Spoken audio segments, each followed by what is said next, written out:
لڑکیوں کی تعلیم معاشرے میں برابری لاتی ہے۔ تعلیم لڑکیوں کو خود مختار بنا سکتی ہے۔ لڑکی کو تعلیم دینا اسے اپنے خاندان کی ذمہ داریاں بانٹنے میں مدد دیتا ہے۔ لڑکیوں کی تعلیم بچپن کی شادی جیسی سماجی برائیوں کو جڑ سے اکھاڑ پھینکنے میں بھی مدد کر سکتی ہے۔ یونیسکو کے مطابق دنیا بھر میں تقریباً 66 ملین لڑکیاں اسکول نہیں جاتیں۔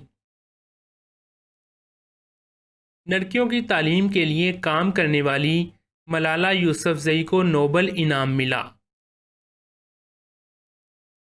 ایک پڑھی لکھی ماں اپنے بچوں کو اسکول بھیجے گی۔